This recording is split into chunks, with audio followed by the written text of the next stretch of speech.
Please listen carefully.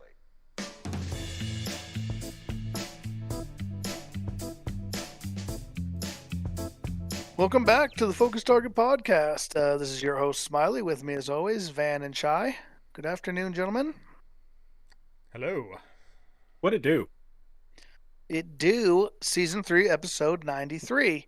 And today we're just going to talk about some stuff that we've been up to. Notably, for anybody who follows our streaming channel or our YouTube channel, we did our first of a series of Dungeons and Dragon episodes that we're going to just talk about a little bit and maybe spread the word on. And then we'll probably roll into kind of some of the other stuff we've been up to as far as, disc in the drive S type of stuff.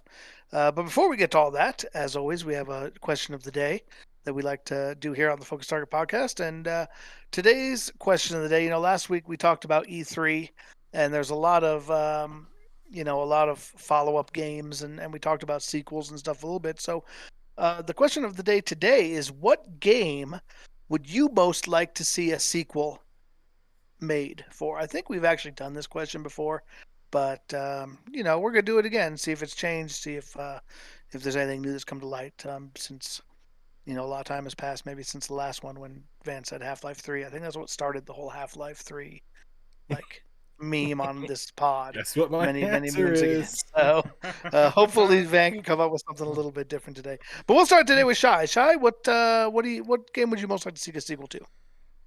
For me, it's a pretty easy one. It's Battle Chasers Night War. I am anxiously anticipating the sequel to that game, though there has been no news of there being a sequel. So you'd think a game like that, I'm sure there's more comic content that game is based on out there that they could draw from. So you'd think there would be certainly the potential of something like that. And it's got a cult following. Like, the people who like it really like it, but I just don't know how many people got into it. Like, even people who I know would like it a lot, like you and Tankin, friend of the pod. Like, not that you guys haven't wanted to try it out, you guys just never find the time. And I think a lot of people out there probably with that game look at it that way. Like, they're like, oh, I want to play it, but I've just never had the time to play it. I mean, I've put some time into it. I probably put 20, 25 hours into it, which is pretty decent. Yeah, that is good. I just never finished it. I never got all the way through it, which is a long list of games that's true for. Yeah. And the studio got involved in other stuff. They did like another Darksiders. Like, there was a Darksiders like isometric game that came out they did. And so, like, I think studios sometimes get on other projects and then you're just like, are you ever gonna come back? I don't know. Yeah. Yeah, I mean, that's a worthy entry for sure. What about you, Van? I'd be remiss if I didn't say Half-Life 3. But it's also the most obvious. So, of course, I prepared a second one.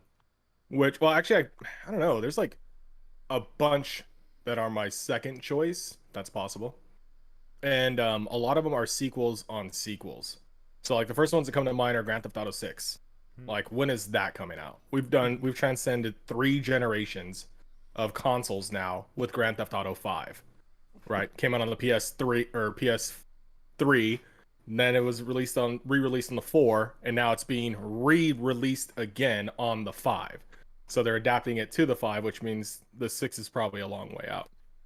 But Grand Theft Auto 6 would certainly be one. Are you looking for your PS3 I was going to say, Grand Theft Auto 5? I couldn't remember if I had gotten it for 3 or 4, but you're right, I did get it for PS3. That's crazy. Yeah. That's crazy that it's been so long since I played it, honestly. It's absolutely I insane. remember that. I get it also because it is like one of the most expensive video games ever made. I think it was like $250 million. Like, that's just astronomical.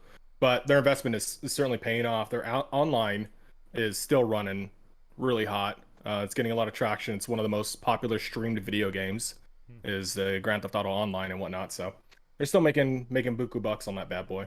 Really, and they're still doing content updates too. So, which is pretty cool. But yeah, I guess I'll just settle down on Grand Theft Auto 6 and Final Fantasy 7 2. I mean, Final Fantasy 11 2. I don't know how that would work, but yeah, I doubt it would anymore.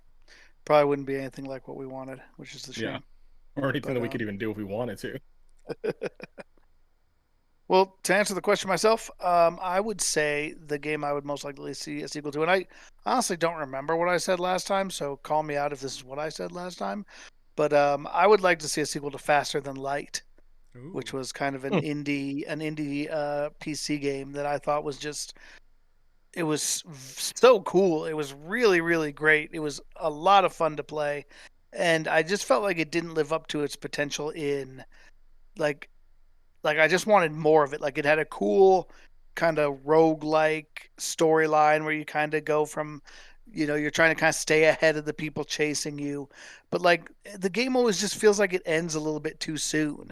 And it's like I would love like just like a free mode where you could just like let me play, let me build up my ship, like let me build up like there's like I can think of like three or four things off the top of my head that I would like to see in a sequel, like ship customization. It seems like you could make a ship builder very easily using like kind of the blocky parts that they have. Like you should be able to make your own custom ships. That would be awesome. Like there's just like a you could do so much with just that same engine. Like take the core of that game and just make it give me more of it. Like but and like I kind of hoped over time that they would. Like Faster Than Light's been out for a long time now. Like the game's like 8 or 10 years old or something, but they've never come back to it. Like they've never gone. And like there's been some cool stuff that I think people have done that are reminiscent of it, or and that kind of have taken some of the pieces of it, which is cool. But still holding out for FTL2, even though I don't think it's ever gonna happen. Have you ever looked up that developer to see if they've like worked on it, like what are the projects they've worked on, or like did they They get did. involved? They did something else, and it was very different, and not even the same kind of game. And so I don't think I really got into it, but Hmm. I do check the Steam page every now and again to see if there's any kind of news. But yeah, that was a good one. All right, well, if you, our listeners, have a sequel that you would, are itching to see one day, let us know. We'll have our contact information at the end of the show, and yeah, so let's get on to the meat of it, gentlemen. We've got what have you been up to? I know what you've been up to because I was up to it with you recently, and that is Dungeons and Dragons. So I had approached you, both the two of you, recently about doing a really in-depth, in-person Dungeons and Dragon campaign that I really thought would be a lot of fun that we could stream and we could put on our, Focus Target YouTube and everything, and maybe some of the viewers would be interested in such a thing. But the problem was obviously like I getting us all together, takes a lot of time and coordination, and as well preparing that level of D&D session. I really want to have some time to really make it very very up to par, both within the game and with the production. So instead of waiting for like a year and a half to actually get to that, we thought maybe it'd be fun to do some online kind of prologue-y D&D and kind of ramp up to it a little bit, kind of give people a taste for us gaming over the computer, which isn't as good as in person, of course. But we decided we're going to try and do maybe once a month, get together and do some Dungeons and Dragons on the internet. And we did that our first session last Saturday. So I'm going to start with just the question of how do you guys think it went? And what did you like about it, dislike about it, or other comments? And I'm going to start this time with Van. I thought it was fun. I thought it was Uh, I think for me personally, it was easier to play because I understood it a little bit more. I understood the dynamic in combat and what your skills are and who I'm you doing really are by you kind of, and I'm sure this was intentional.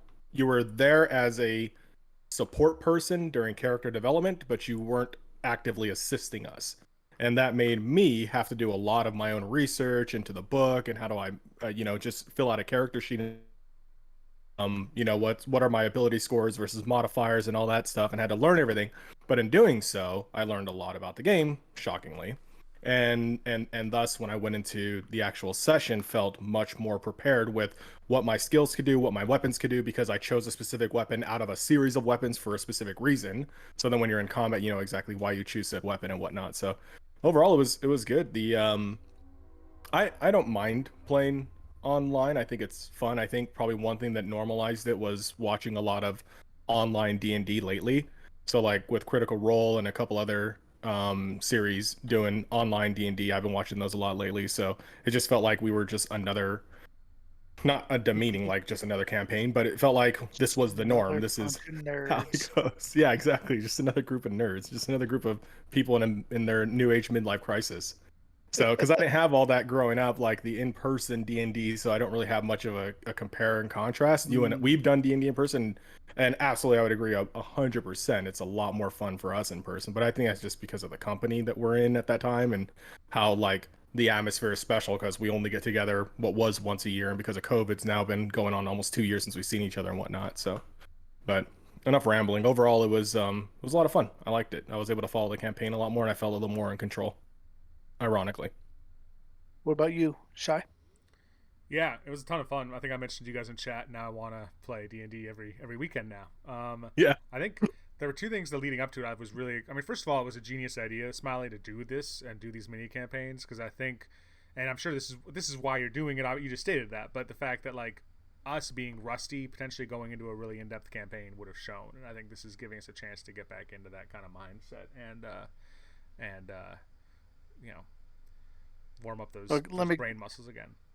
let me give credit where credit is due. This was actually Lemon Cloak's idea Nice. to do the No way. prequel plan. Good for Yeah, him. he's the one who brought that up. He said, "Hey, don't you think we could maybe meet beforehand online and do a little bit to kind of get our juices flowing?" And I was like, "Wow, that's using the old noggin." So shouts to Lemon for that. That was a great idea. And then I want to give credit to Van because Van was looking through the player's handbook and he mentioned to me a couple weeks ago that he read the entire chapter on combat, and I'm like, that's probably a really good idea because I think I've kind of gotten by the skin of my pants like a lot of times, just like doing basic stuff and not really understanding the game. And so I kind of like for like a week kind of trudged through every night. I would like get in bed like 30 minutes early, like ahead of my bedtime, pull out my player's handbook and just kind of read through 3 or 4 pages, like read through the diagrams, read through the pages, and like It's amazing how you can actually get through a book if you put your mind to it. If you just What's make the amazing? dedication to put a couple pages behind you each day, even a is non-narrative book, one that you doesn't even maybe flow really easily. Like What's amazing is that combat is like unbelievable. 50 pages, it was and it it's a was like at least giant book. 35 pages. Yeah, So it it's was a like huge it's section. probably like Yeah. 100 to 150 like normal text pages from a like a regular book, and I went through it in like a day and a half It's because I definitely not was as just so readable. stuck on it. Yeah, like Oh, I loved it. I thought it was plot. awesome. I mean, I don't know. I But thought it yeah, was super readable. I really enjoyed it, and I have to say I'm really enjoying. Smiley's so disappointed. I'm really One enjoying day my we'll like get to that Ready Player One pod. Go ahead. my Sorry. class and race like combinations. I'm really curious to see like once we're done with the mini campaigns going into the final, like if I keep this because I really like the choices I've made. So Yeah, and I think that's really what I was thought we would be great to get out of it for the primary campaign. I really want you to be invested in your characters. I want these to be characters that you play multiple times in multiple settings over multiple campaigns, that you level almost like an MMO character, that like we develop a little bit maybe slower than more some of these some of these campaigns that we've done, as you mentioned, Van, when we get together, like we've got a weekend to work with at most usually, and so we kind of rush through things. We kind of, a lot of times you kind of fudge the EXP to say, let's get these guys some levels. You're just kind of cramming everything in. I'm really hoping to do a longer, more deliberate pace, and so I want you to pick like to have characters that you really are happy with. And I think for some people more than others have had more experience with playing different classes, and it's like I want you guys to have a chance to try out different races, different classes, different play styles, and find out what's something that's going to be fun that you're going to want to come back to over and over again, and not get stuck with a character that you're like, oh man, I never tried this, and now it's like, oh, this kind of sucks. Yeah, I had Not considered. I had considered. No, it's great because I had considered. I'm there's a lot of things I can't do in full plate armor, or there's a lot of things I'm prone to fail at in full plate armor. But I was like, so I had considered going back to scale, and I was like, nah, you know what? Screw it. Let me go to the deep end, and hopefully not end up in the deep end. Let me go all the way to like the extreme on this, and see what it really feels like. What detriments are there? How often do they really come about? Where do I do the AC, to armor balance kind of thing? And so Yeah, it's absolutely. That's checking that great. out It's right the now. perfect mindset to have. Is like, even if it doesn't necessarily even seem like a good idea, like try it out, and maybe you find out like, oh, like this actually hasn't really, you know, been that bad, or it did actually come up to bite me in the ass one time, but like it was worth it all those times enemies missed me because they couldn't freaking hit my AC. It was pretty So It was pretty funny. One thing going back to the campaign, and how enjoyable it was that Shy was talking, and maybe you can paint a more full picture of what your expectations are for our in-person one. But Shy is like, oh no, I think the expectations are like while we're there for one or, and sorry, Shy, if I'm bastardizing what you said, but 1 to 2 days straight, we're thinking of like maybe an 8 to 12 hour session or something like that. And I'm like, damn, I don't know if I could play D&D for like 8 hours straight. That just sounds like a lot. And then last night we were playing that session for over 3 hours, right? 3 hours, 20 minutes. Like I was like, man, I could probably play this campaign for another 8 hours, no problem. I didn't want to stop. Yeah.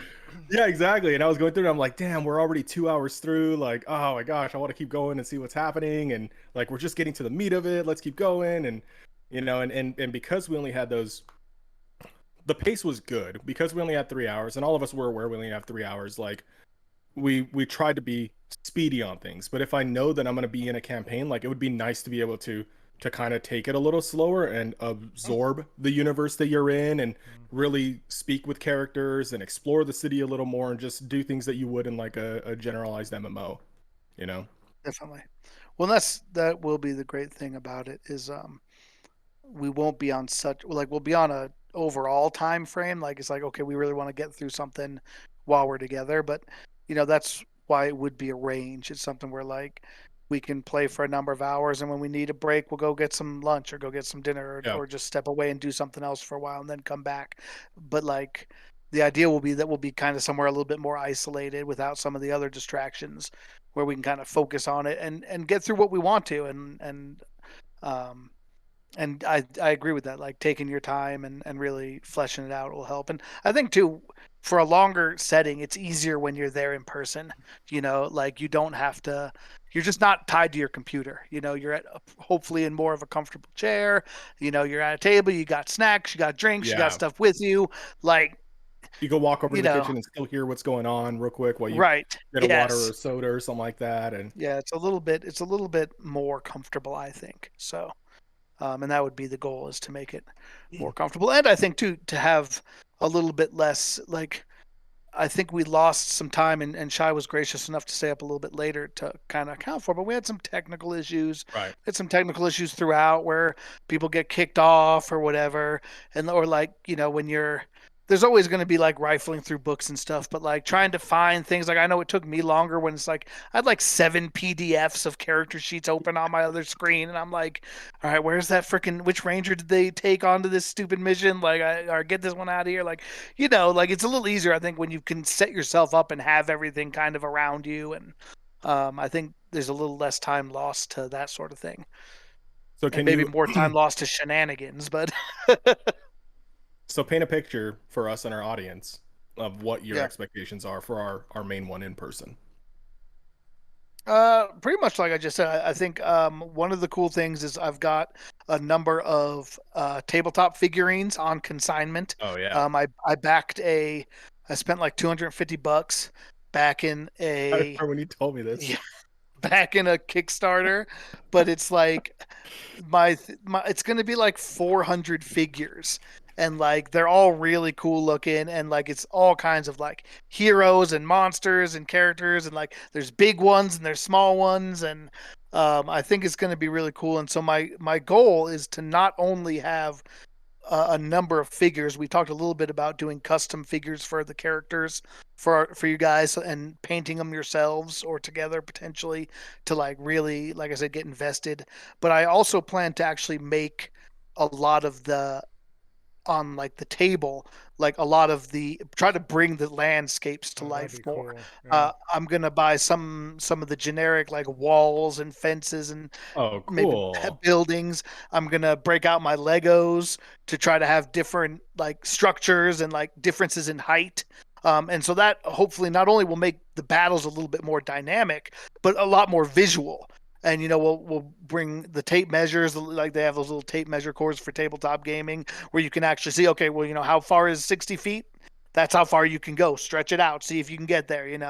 Can you hit this guy with a range attack? All right, well, here's the line you would draw. Look, you're going right through Z's head, so maybe don't shoot him without precise shot, right? I'll do it Things like that. regardless. So I think hopefully that'll really help. And I think the goal will, Shy and I have talked a little bit about production, about having some nice cameras, having some good mics in there, getting a couple different views so whoever's watching on the stream or later on YouTube can see the players if they want to be watching reactions and that, but also see the tabletop, see what's going on, see hopefully some of the character sheets and see the dice rolls happen, to kind of get people involved. And I think to your point, some of the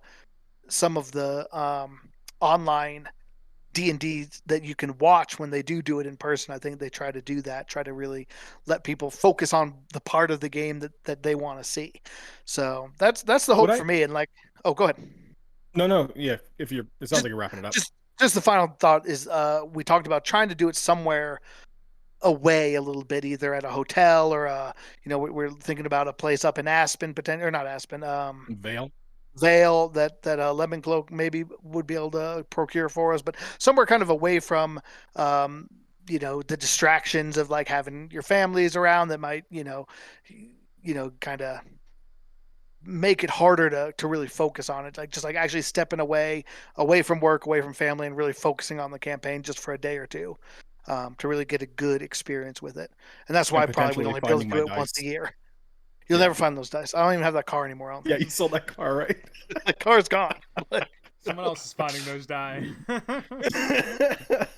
Oh, someone just came up on a bunch of dice. Luckily, I found you can get like 5 packs of dice. This is crazy. So I got those 5 packs of dice online for $9.99. 5 sets of like a D20, a D12, whatever. Yeah, when I was at the game, I was at a game shop the other day. $11.99 for one. Yep. Exact same thing. Yeah. And it's like, man, it's. Whew, I think I've overpaid on dice in my life.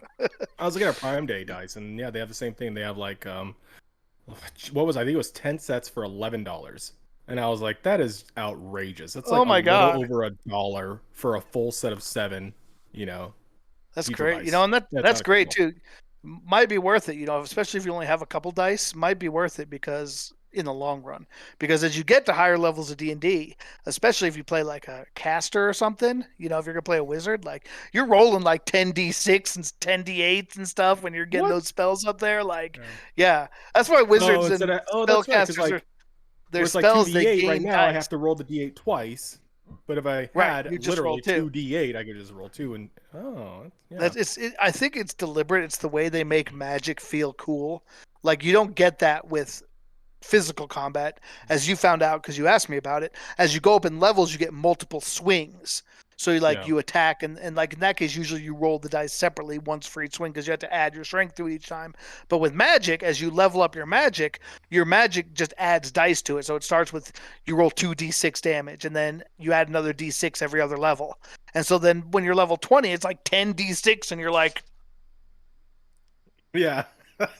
Boom! And you roll the dice. Like it's one of the great joys of being a spellcaster in D&D. Joyful. A little spurt of flame comes out because you rolled 10 ones. See, I have my pirate poker dice set, but everything's not going to be a D6. Otherwise, that would be convenient because there's like 36 in there, I think. So I forgot. Oh, I remember what I was going to say. So funny enough, like the 2 primary D&D campaigns that I've been watching online have been I don't know how to say this. They're good in production, as in like good quality or good audio, good video, and all that stuff. But they really don't explore maps and have moving maps and everything. It's just a panel of players and then the DM, and it's just all 5 of them talking. 4 players and 1 talking, or 6 players and 1 DM or whatnot. And it's just them talking through the story without like a tabletop illustration at all. And I know that's one thing that we're trying to incorporate, but. It's very traditional. That's more of a traditional D&D, I think. Is when D&D started, I think it was very much like it's kind of like reading a book, right? You're versus watching a movie, right? You're imagining the things that the DM is saying, and you don't necessarily have a map or a tabletop or like a isometric view of it. And so we're kind of playing more of a hybrid in a way by having the tabletop figures and actually, mapping it out like that. Usually you just had to keep in mind where things were in your mind. Like that's how I learned to play D&D. It was like we never used figures or anything when I first started. It was more that my friend Russell and I had gotten like a whole host of these Mage Knight figurines, and ended up being like, why don't we use these for D&D? These are perfect for that, and that's how that kind of started. Those are the figures you've used in the past. I think probably another reason for that too is like I think you start getting a lot more complicated when you try to like bring in like landscape. Like that's when we'll over the course of this next year we're gonna have a lot of conversations. I'm sure, especially Smiley and I, like as you're designing stuff, like then we'll have to talk about like well like live what will that look like and what what expectations Right. can we have because Definitely. like yeah, it'll be interesting. I'm almost like thinking in my head like what we may have is we may almost have like I might act as like a cameraman to a certain extent during the campaign, like either like have a camera Move that I would things move around. around, like maybe there'd be a couple stationary cameras, maybe I would have a camera that would go from like the landscape to like like just because there's only so many shots we can get, like unless we start like have 8 cameras set up and then like it's gonna be interesting with a It'll definitely producer be, and I mean that's probably what I'll Slug be it. doing. Like I'll probably be live switching between stuff. Like and we'll have to talk about that too. Like what I mean, and just what that would look like. Because I'm sure that you won't want me doing too much stuff like that while we're doing a Sure. campaign because you want me to be involved. So we'll want to set up as Yeah. much so there'll be as little of that as possible. The way I pictured of it is if we'll have a big table, the landscape and the characters will be at the center as is typical. Everybody will be around.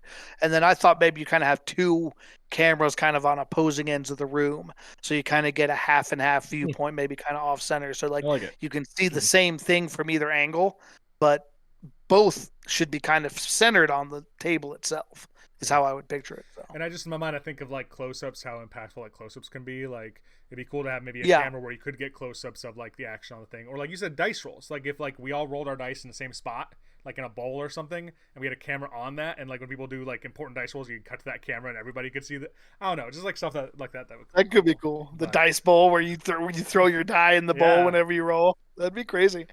And it's funny too, just as aside, like you mentioned how you're gonna be building all this stuff. We talked about like me moving out there and like being closer to you guys in the same time zone, whatever. And like that's like Are you something announcing it right now to everybody? No, I'm not announcing you it, moving out? but like that would be like awesome. Like I would love to be part of that. Smile, like come over and do like builds, like because I love the idea of like I used to love Build some Legos, Legos. and like but even Ooh, like that's doing like paper mache stuff. If like you were like trying to do maybe like some like That'd more, be like, awesome. hills and stuff like with fences. and Great to have stuff. somebody help me Ah, it'd be paint so 400 cool to, like- freaking figures. Like just throwing that out there. If anybody's got experience painting figures Never and mind. lives in the Denver area, come on out. Figure painting with Smiley. All right. That sounds like a Any YouTube other show. any? Oh god, that's going to be my next segment after Smiley's gaming corner. It's going to be Smiley's painting corner, and it's just going to be painting the figures and yapping about random stuff. I Let's just talk like about my what was Harry his name? Potter fanfic today. Paul Ross or what's that Bob name? Ross. I see like Bob Ross, yeah. retired Smiley is like you're like 65, 70, like out on a porch in your house, like today we're doing a gnome archer. Let's see what colors we should do. Can Let's I get a put some vote in happy Twitch let's chat? put some happy little blood specks on this sword. Yeah, that's good. That's the ticket. All right, I know you were gonna All right. segue us out of here, but before Yeah. you do that, I want to ask you Yeah. what you thought because we've expressed how we thought it went Yeah. and enjoyable and all that stuff, but you haven't mentioned anything about how you thought.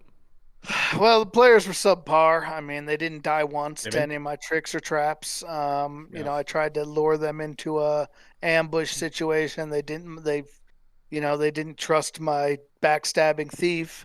They thought he was too nice, I guess. Oh, all right. Friendly. Sorry about that, guys. Too friendly for you. So that was good feedback. Not to lay it on so thick, huh? All right. That's fine. But no, I mean, it was good. It was fine. I think I definitely don't. I still don't like the online as much. Just coming from it doesn't feel like D&D when people aren't all there, but it definitely helped having the video. I think, and it helped just to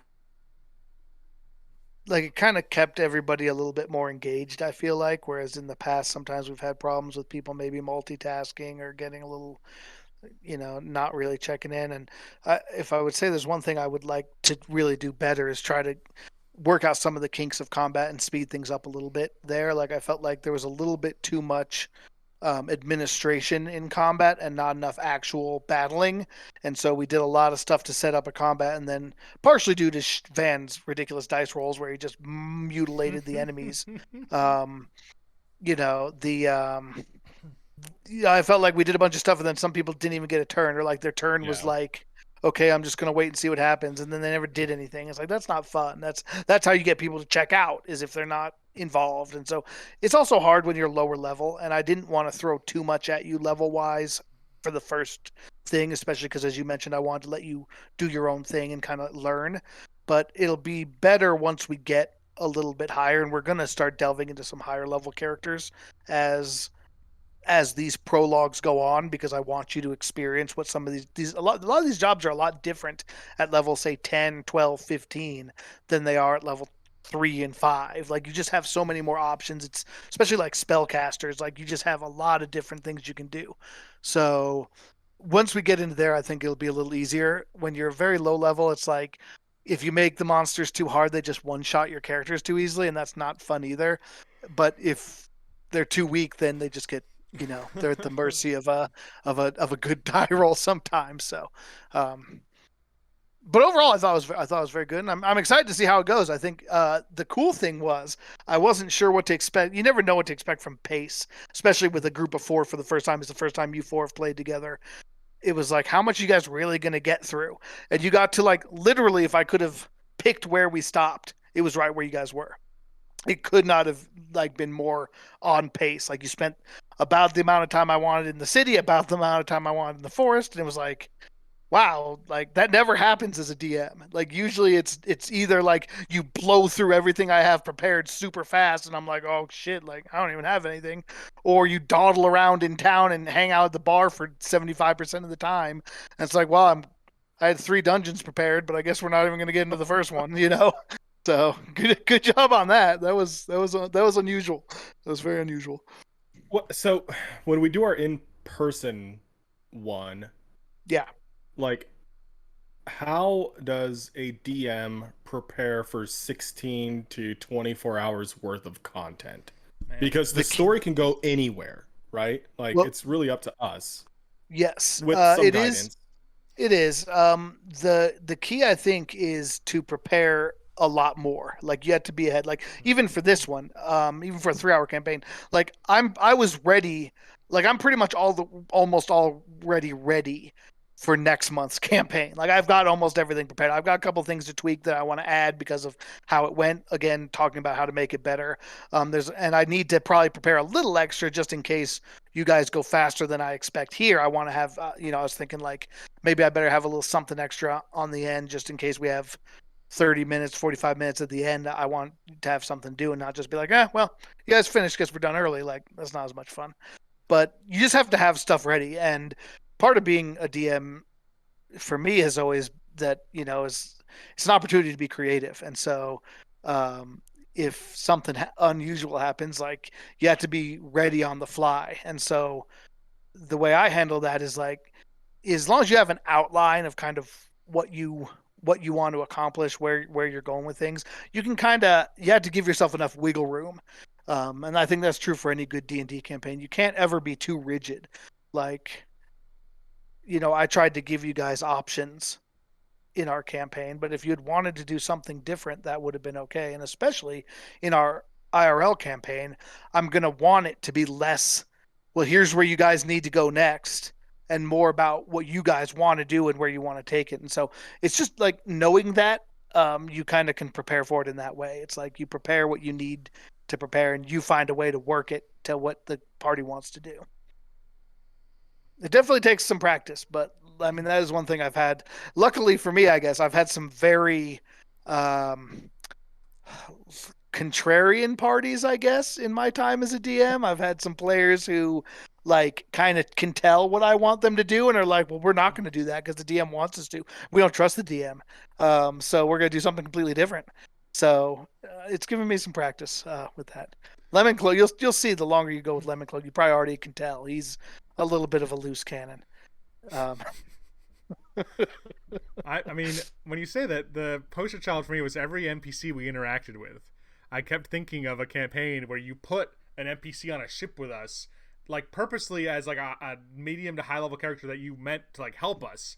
And one of our party members, all they did was antagonize that character until finally like they lost like a finger or something, or like the guy like just cut their finger off, like yeah. like just that kind of thing. Where so I'm like, all right, let's not like do something rash with any of these like rangers we're talking to. That was a That's good what I time. love as a DM, though. I love giving you guys the freedom, Yeah. right? Like I always strive to make my characters try to behave like real people. Like they're not just machines that are here for purpose X. They have their own agendas, they have their own feelings, and like how they interact with you is largely dependent on how you interact with them. And whether they're like a lot of people who are friends and foes could be potentially swayed one way or another based on your actions. I try to make my characters realistic. All right, so I mean, if you are interested in some Dungeons and Dragons, we'll have is up on YouTube yet, Shy?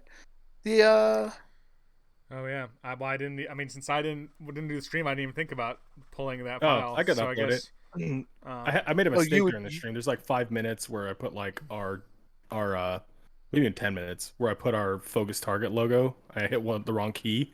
So it went to like the we'll be back soon or whatever for like 10 oh minutes. And I no looked over at the stream and I was like, oh crap, and I put it back to our live view. oh while we It were was when I was playing. typing in numbers because I have my number pad set up for Uh, when I'm streaming that I can cycle through slides. Hmm. And then but I used my number pad to yeah, enter something in my player book. And then when I did right. that, it moved it to the next slide. So I gotta remember to take that out when I'm streaming. But it went back so I can upload it. Yeah. Either So I way. yeah, think it's but already got like so 6 views or something like that. It's kind of hilarious. Nice. I'm that like, is who's kind of watching hilarious. 3 hours of D&D? And I was like, oh, I guess I would.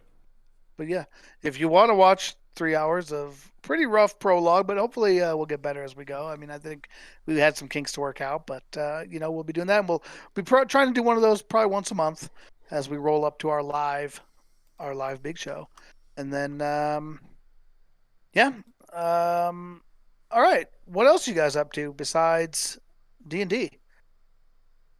Take it Maybe I'll shy. go. Oh, you want? Yeah, why don't you go No, ahead, I Shy? think Are you gonna go first? We're Smiley gonna kick it off. I think I'll you kick it should. off. I'll kick it off because for a long time we had the Chronicles of the PS5 on this podcast, and of course Van and Shy were both able to snag them through PS Direct, and I had never been so lucky.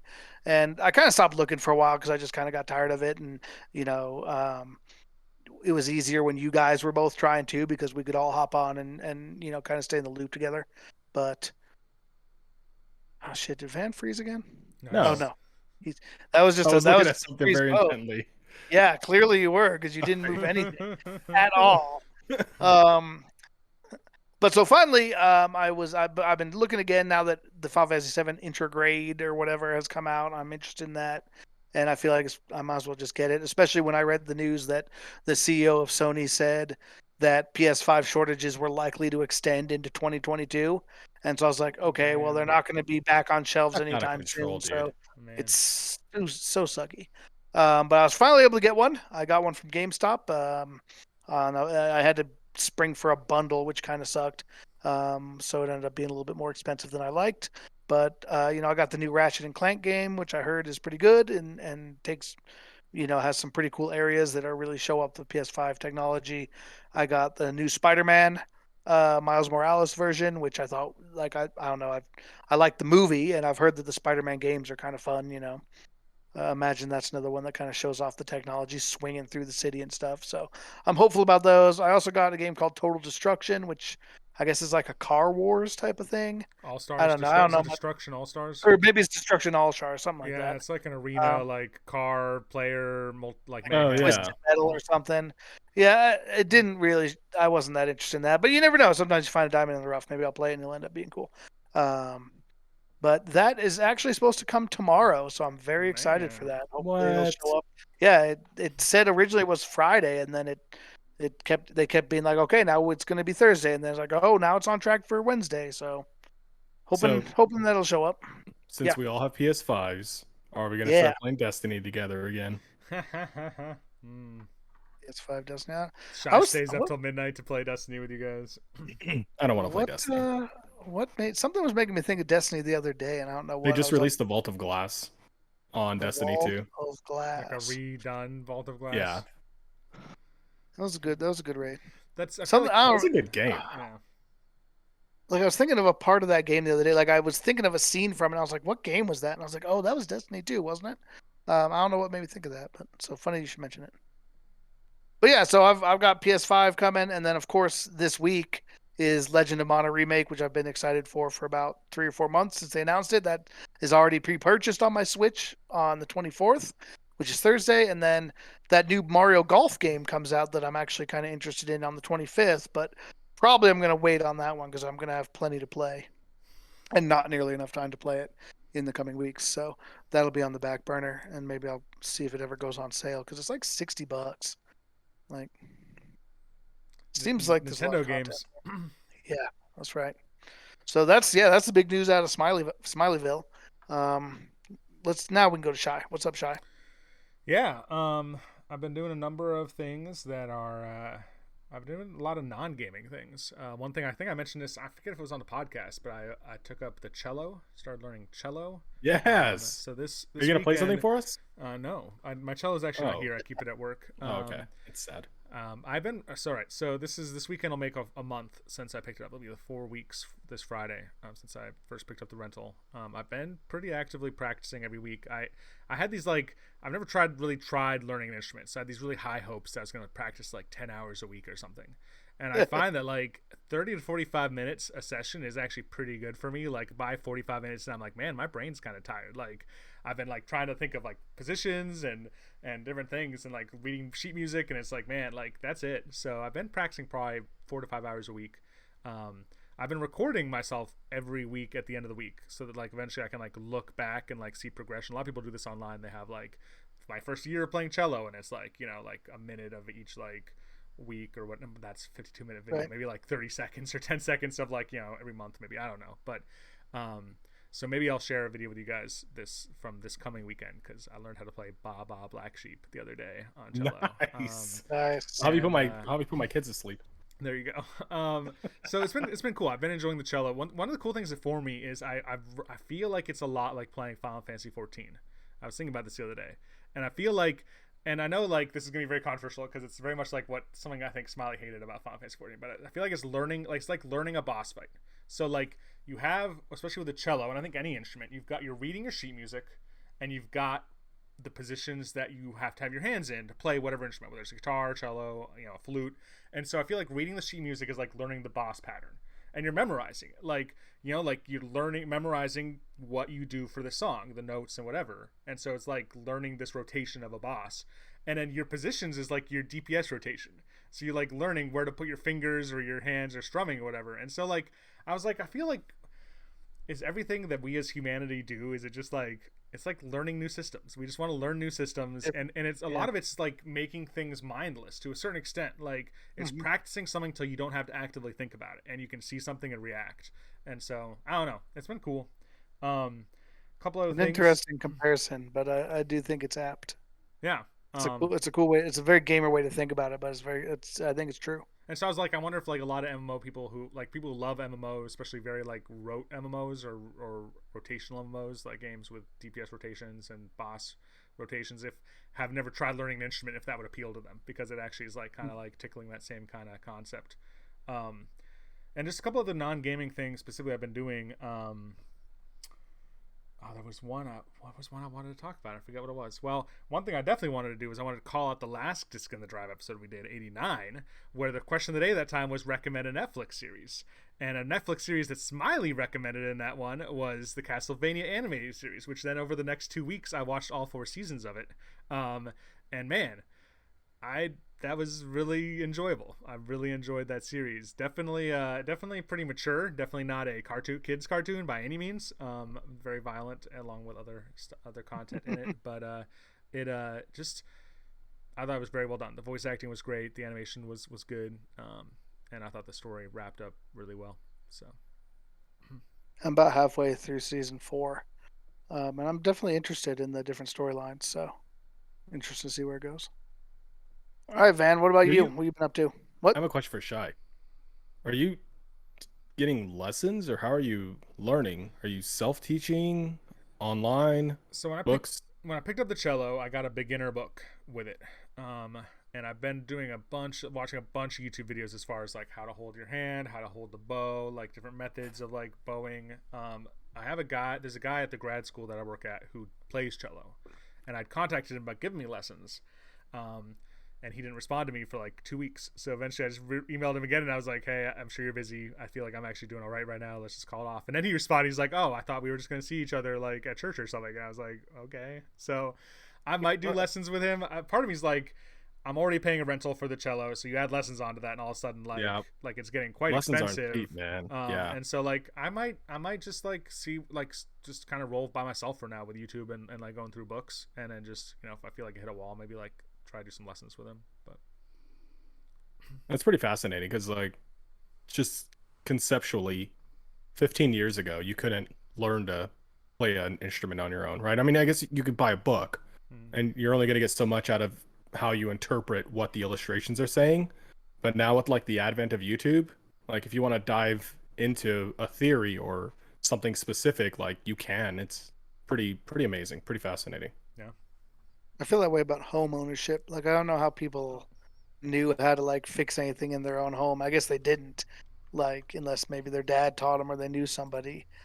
When something breaks, it's like I always just go to YouTube and it's like, how what do I do if this little piece broke off my faucet or whatever? Like Right. it's all kinds of like cool DIY stuff you can do now thanks to the power of the internet sharing Yeah. knowledge. So Yeah, like a similar drywall idea. hole, right? Hole in Right. your Yeah. drywall for some reason.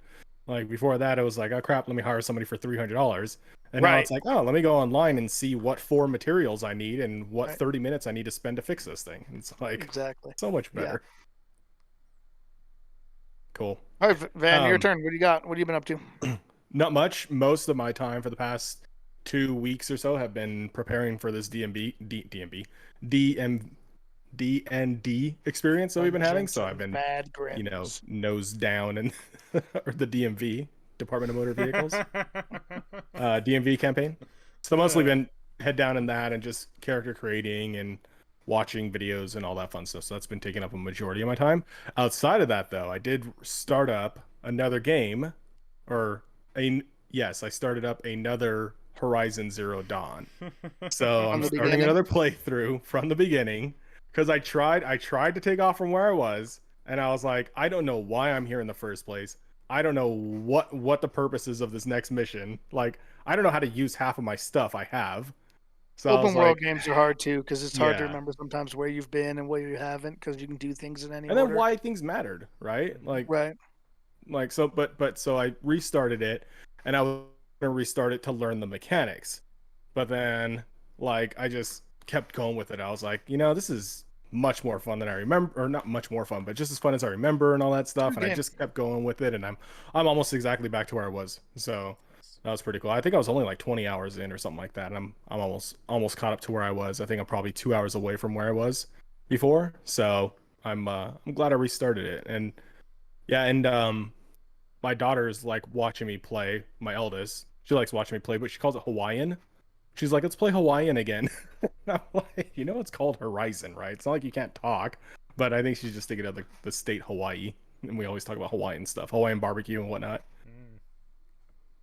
Yeah, I can see that kind of. It's got that jungly look Yeah, too, like the locations. Like you could, like if you were gonna make a Horizon Zero Dawn movie, you could set it in Hawaii if yeah. you wanted that location. I will say one thing. So apparently, and I Smart. don't know if this is right or wrong or what the complete edition involved, but when I when I played it the first time, I was borrowing a hard copy from Bentendo. And the second time I bought it because it was like on sale. It was one of those super sales, and it was like the complete edition for 9.99. And I'm like, okay, let me just buy this game digitally. So I ended up Yeah. buying it, the complete edition for 9.99 or whatever.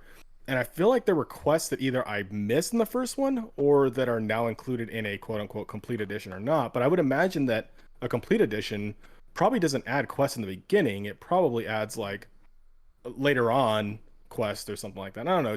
It felt a little different, or it's just been that long since I played that it still felt new and fresh, and that was one of the things that kept me going, which was kind of cool. I was like, huh, I don't remember this quest, or I don't remember this being here, or I don't remember this weapon. So Interesting. Yeah, I don't know the difference between the two. I don't I'd know either. I don't think there is one. All right. I'm gonna hit very quickly one that Van and I can talk about potentially more in the future, and maybe we have already in the past. But that'd be Rune Factory 4, which is I've been trying to like I picked that up. I found out that there was a Switch version called Rune Factory 4 Special that has a bunch of added content and stuff. And I loved Rune Factory for the DS. I thought Room Factory 4 was one of my favorite DS games. And so I thought, oh, this would be fun to play on the Switch and to have and come back to. And because half the time when I go somewhere, I only bring my DS because of Rune Factory. Like, that's what I would play on it if I went anyway. And now it's like, well, I'm bringing my Switch anyway, so might as well have it for that. So I've been playing pretty hard through that while before the arrival of Legend of Mana and my PS5. And I've really been enjoying replaying through it. That game still kind of holds up. It's just got a really great crafting and combat system. I love the way they go together, and I think what I like about it more than maybe like a Stardew or a Harvest Moon is how much there is about combat and exploration and dungeons, and it's a little bit more of a combat and fighting game than like it's more equal. Like it's an equally a combat and fighting game as is a farming game.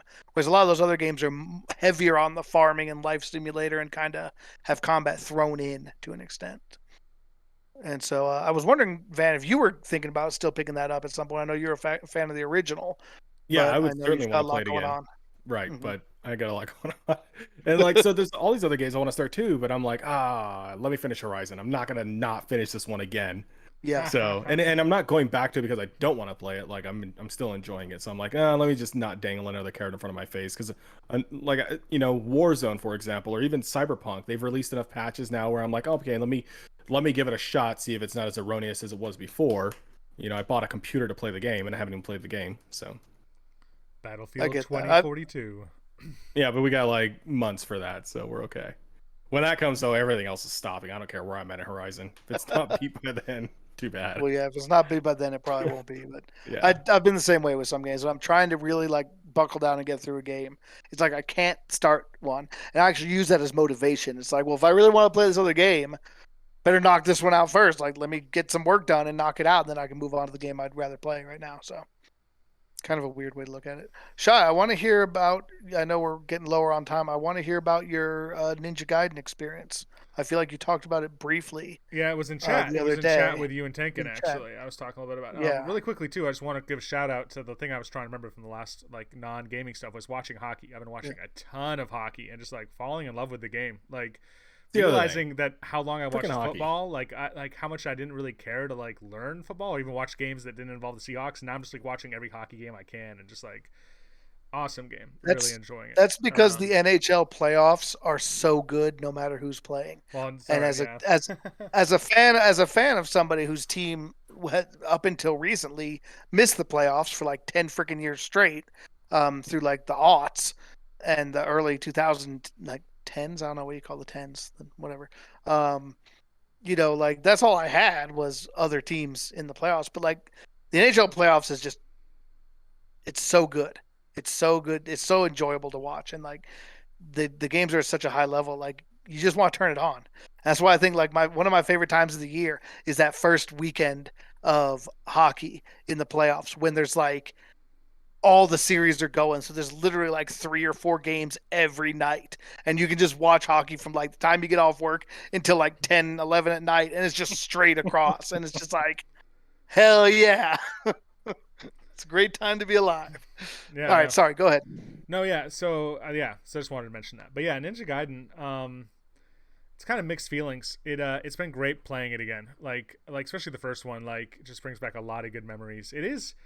I don't know. I have a couple thoughts about it. So like, and I knew this going in, but it's the Sigma versions of the Ninja Gaiden games. So like Ninja Gaiden remake came out for the first Xbox. Then they made Ninja Gaiden Sigma for PS3, and then they made Ninja Oh, Gaiden Black for Xbox again, like a re-release of the remake of Ninja Gaiden, but like a with remake. all the stuff that they added because they added stuff in the Sigma version, but also like even more stuff like slightly enhanced graphics, whatever, and like harder. It was the hardest version of all the Ninja Gaidens and had like even a harder difficulty mode.